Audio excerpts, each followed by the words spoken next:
सर्वेभ्यो नमस्कारः। पीताम्बरं करविराजितशङ्खचक्रकौमोदकी सरसिजं करुणासमुद्रं राधासहायमतिसुन्दरमन्दहासं वातालयेशमनिशं हृदि भावयामि। नवमः श्लोकः। विबुध्य च त्वं जलगर्भशायिन् विलोक्य लोकानखिलान् प्रलीनान् तेष्वेव सूक्ष्मात्मतया निजान्तस्थितेषु विश्वेषु ददाथ दृष्टिम्। पदच्छेदः। विबुध्य च त्वं जलगर्भशायिन् विलोक्य लोकान् अखिलान् प्रलीनान् तेषु एव सूक्ष्मात्मतया निजान्तस्थितेषु विश्वेषु ददाथ दृष्टिम्। अन्वयः। हे जलगर्भशायिन् त्वं विबुध्य च अखिलान् लोकान् प्रलीनान् विलोक्य सूक्ष्मात्मतया निजान्तस्थितेषु तेषु विश्वेषु एव दृष्टिं ददाथ। प्रलयावसाने दिनारम्भे कालाख्यशक्तिः भगवन्तं प्राबोधयत् इति ज्ञातम्। पश्चात् भगवान् किम् अकरोत् इति जानीमः। अहरारम्भे प्रबोधितस्य भगवतः कृत्यम् आह। हे जलगर्भशायिन्। भगवतः तदानीन्तन अवस्थाप्रदर्शनपरम् इदं सम्बोधनपदम्। तदानीं प्रलयकाले जलमेव आसीन्ननु। तस्य जलस्य गर्भे मध्ये शेते तच्छीलम् अस्य तथाविध आवरणोदक मध्यशायिन्। आवरणोदकस्य गर्भे शयनशील। हे जलगर्भशायिन्। त्वं विबुध्य च।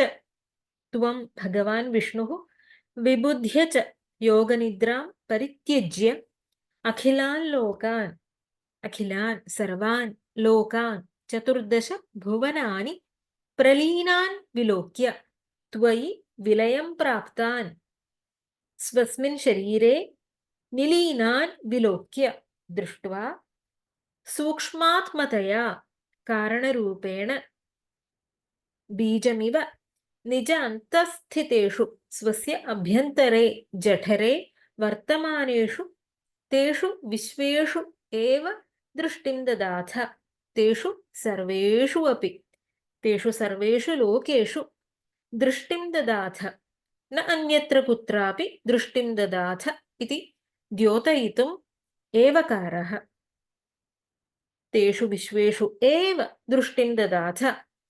सूक्ष्मरूपेण स्व उदरे वर्तमानेषु तेषु एव लोकेषु दृष्टिं दत्तवान् ईक्षितवान् अवलोकितवान्। दा धातोः लिट्लकारे परस्मैपदे मध्यमपुरुषे एकवचनं रूपम्। स ऐक्षत इति उपनिषद्वचनं स्मरामः। विश्वेषु इत्यस्य स्थाने विश्वेश इति पाठभेदोऽस्ति। तथा चेत् हे विश्वेश इति सम्बोधनपदं भवति।